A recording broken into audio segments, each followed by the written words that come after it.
Hello, I'm Joseph Boateng, Chief Investment Officer at KC Family Programs. I have the honor of presenting this 2022 Excellence for Children Leadership Award to Vannessa Dorantes, Commissioner of the Connecticut Department of Children and Families. Commissioner Dorantes is a veteran leader, having worked in almost every social work role since joining Connecticut DCF 30 years ago.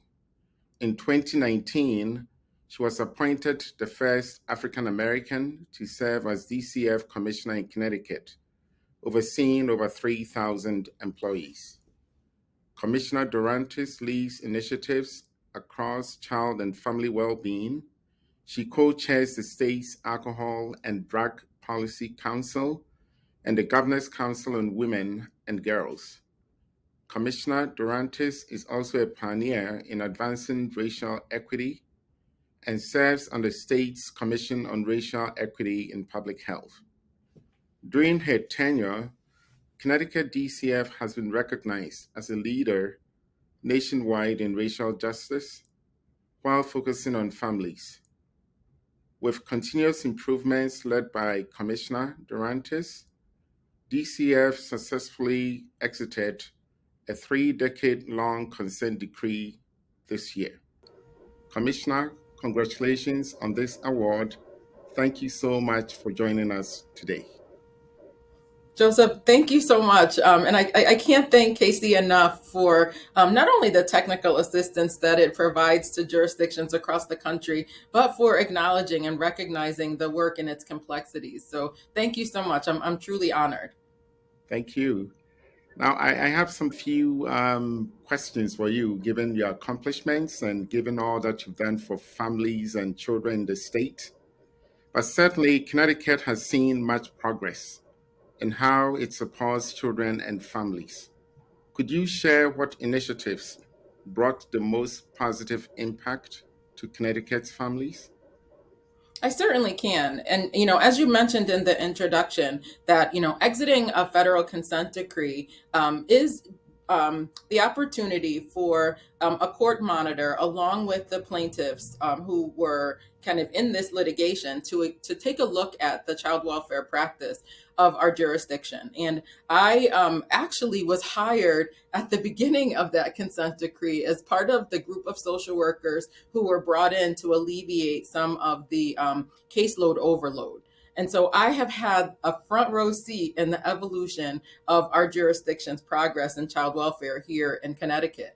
And, at the time, back in 1992, I was just a 20 something year old social worker wanting to change the world. And I had no ever aspirations of being in the commissioner seat here in 2019. So, of course, exiting this federal oversight has given us an opportunity to really reflect on what these last 30 years here has been.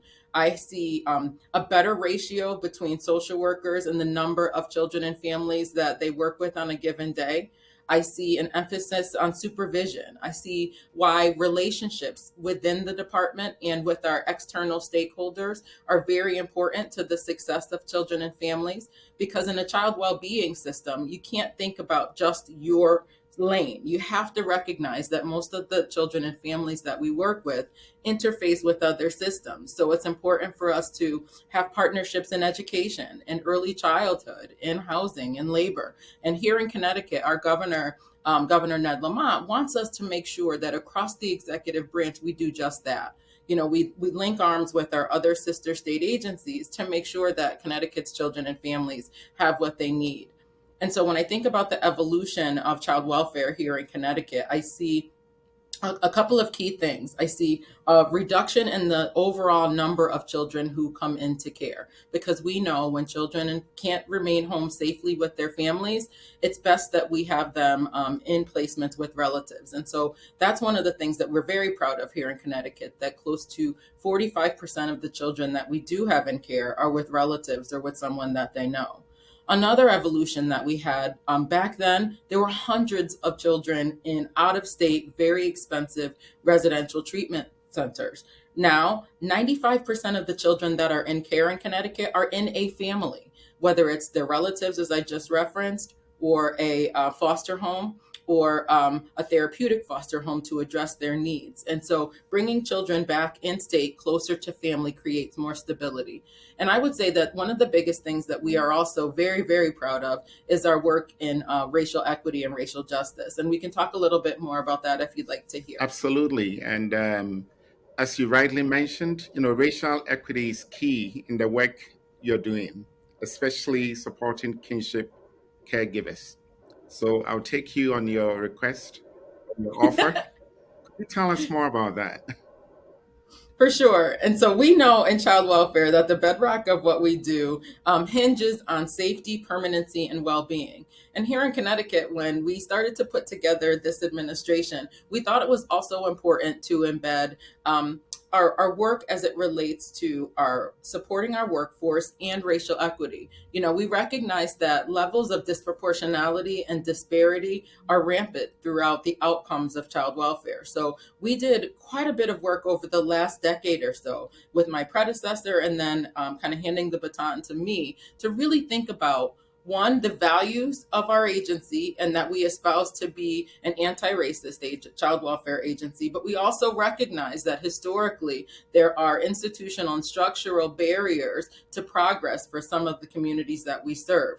And so it was not enough to just stay in a place of values and recognizing that, equity is the value of our agency along with safety, permanency, and well-being, but it's also needed to be reflected in our outcomes. And so we challenge the leaders of our department to have that approach with their workforce and with the people that they work with every single day to really think about how implicit bias shows up in our decision making across our work, across our staff, but as well as with engagement with the families that we serve.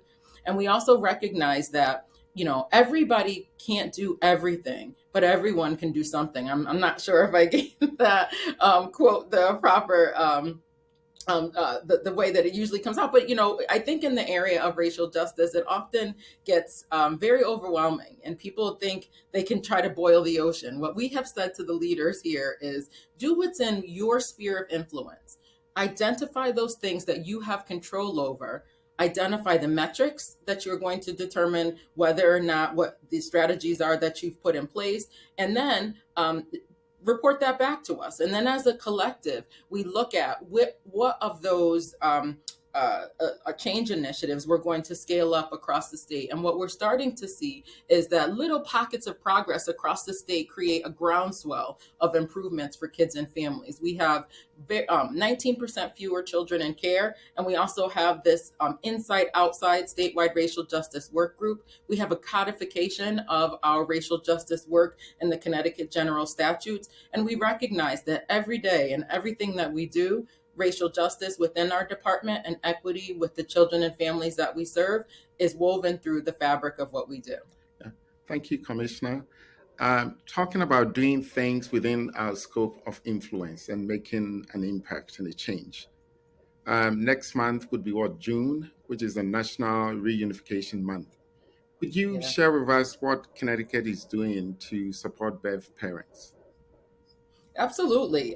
We've recognized that it's not just, often child welfare is viewed as a foster care or an adoption agency. And we know that those pieces are important in the work that we do. But we also recognize that children staying safely at home is important, and children reunifying or getting back home or back to people that they know in the communities in which they will thrive is also as important. So we have made it a point to make sure that as we elevate our communication and our interface with our partners across the state, that we emphasize reunification as much as possible. An example of that is that we author every month a newsletter entitled Spotlight on What's Right, at which times we oftentimes have families represented in which they have been interviewed by someone within the department, and we lift up the work of how they have made progress in the crisis that brought them to our attention, as well as the work that they do to make sure that their children,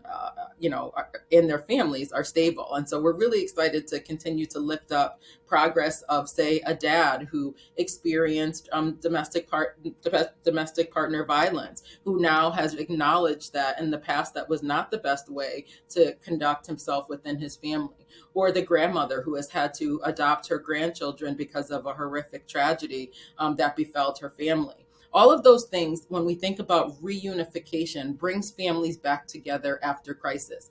And as change agents, as social workers who do this work, I could not be more proud of my workforce as we think about how families stay safely together or get back together as soon as possible. Thank you for your servant leadership. And Commissioner, congratulations on this award. Thank you for joining us. Thank Thank you very much, you, Joseph. certainly. Now let's meet our next award winner.